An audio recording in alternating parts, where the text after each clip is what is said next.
নমস্কার, আশা করি সবাই ভালো আছেন। আমাদের চ্যানেলটি যারা দেখছেন, পছন্দ করছেন এবং সাবস্ক্রাইব করছেন তাদের আন্তরিক ধন্যবাদ। আপনাদের সঙ্গে আমাদের মনের সম্পর্ক, আপনাদের সাপোর্টে আমরা খুলেছি নতুন আরেকটি চ্যানেল যার নাম পুতুল পুরাণ।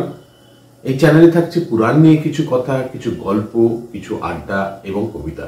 আপনারা আসুন, চ্যানেলটি দেখুন এবং আপনাদের সুচিন্তিত মতামত জানান।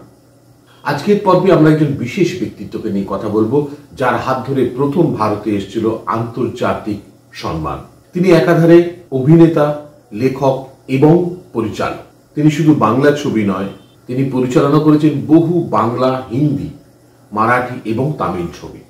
তিনি হলেন দেবকী বসু। দেবকী বসু ভারতীয় চলচ্চিত্রের একজন উজ্জ্বল নক্ষত্র।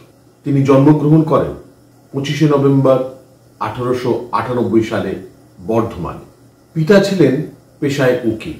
তিনি গ্র্যাজুয়েট হয়েছিলেন বিদ্যাসাগর কলেজ থেকে, কিন্তু তারপর তিনি ইউনিভার্সিটির পড়া ছেড়ে দেন, কারণ তখন চলছিল অসহযোগ আন্দোলন। সেই আন্দোলনে সামিল হয়ে তিনি পড়াশোনা ছেড়ে দিয়ে শুরু করেন একটি দোকান এবং সঙ্গে সঙ্গে এক স্থানীয় পত্রিকা যার নাম শক্তি, সেখানে তিনি সম্পাদক হিসেবে কাজ করেন। আমরা ডিজি বাবুকে আগেই চিনি, তাকে নিয়ে আগেই এপিসোড করেছি, ধীরেন্দ্রনাথ গাঙ্গুলি বা ধীরেন গাঙ্গুলি। তিনি ব্রিটিশ ডমিনিয়ন ফিল্মসের জনক এবং আরো অনেক কোম্পানি তৈরি করেছিলেন ফিল্ম প্রোডাকশনের জন্য। তিনি যখন বর্ধমানে আসেন তখন আলাপ হয় দেবকী বাবুর সাথে। দেবকী বাবুর লেখা তাকে মুগ্ধ করে এবং তিনি তাকে আমন্ত্রণ জানান ব্রিটিশ ডমিনিয়ন ফিল্মসে। ধীরেন বাবুর অনুরোধেই তিনি কলকাতায় আসেন এবং প্রথম চিত্রনাট্য লেখেন কামনার আগুন ছবির জন্য। এরপর তিনি বহুদিন ধীরেন বাবুর সঙ্গে কাজ করেছেন।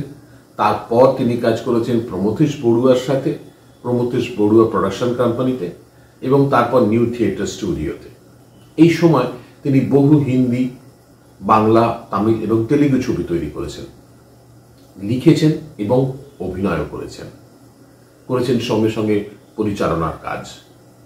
তারই পরিচালিত 1932 সালে চণ্ডীদাস ফিল্মে প্রথম ব্যাকগ্রাউন্ড মিউজিক ব্যবহার করা হয় এবং মিউজিক ডিরেক্টর ছিলেন রায়চাঁদ বড়াল, যাকে আমরা ভারতীয় সঙ্গীতের ভীষ্ম পিতামহ বলে থাকি। দেবকীবাবুর পরিচালনাতে 1934 সালে ইস্ট ইন্ডিয়া ফিল্ম কোম্পানির ব্যানারে তৈরি হয়েছিল সীতা ছবিটি। এই ছবিটি প্রথম ভারতীয় টকিজ মানে সবাক চিত্র, যেটি ভেনিস ফিল্ম ফেস্টিভ্যালে অনারারি ডিপ্লোমা লাভ করেছিল। এটাই ভারতবর্ষের প্রথম আন্তর্জাতিক পুরস্কার। 1959 সালে তৈরি করেছিলেন সাগর সঙ্গমে। 9th বার্লিন ইন্টারন্যাশনাল ফিল্ম ফেস্টিভ্যালে গোল্ডেন বিয়ারের জন্য নমিনেটেড হয়েছিল ছবিটি এবং ন্যাশনাল অ্যাওয়ার্ড লাভ করেছিল অ্যাজ বেস্ট ফিচার ফিল্ম। 1961 সালে পশ্চিমবঙ্গ সরকারের তত্ত্বাবধানে দেবকীবাবু তৈরি করেন রবীন্দ্রনাথের ওপর একটি বিশেষ তথ্যচিত্র। 1957 সালে পরিচালনার জন্য পেয়েছিলেন সঙ্গীত নাটক একাডেমি অ্যাওয়ার্ড। 1958 সালে পেয়েছিলেন পদ্মশ্রী।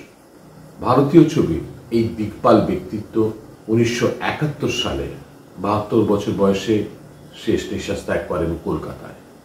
আমরা তাকে কোনোদিন ভুলব না, যার হাত ধরে ভারত এবং ভারতীয় চলচ্চিত্র আন্তর্জাতিক চৌকাঠে গিয়ে দাঁড়িয়েছিল, যার হাত ধরে বাংলা ছবি আন্তর্জাতিক দরবারে গিয়ে দাঁড়িয়েছিল। তার নাম দেবকী বসু।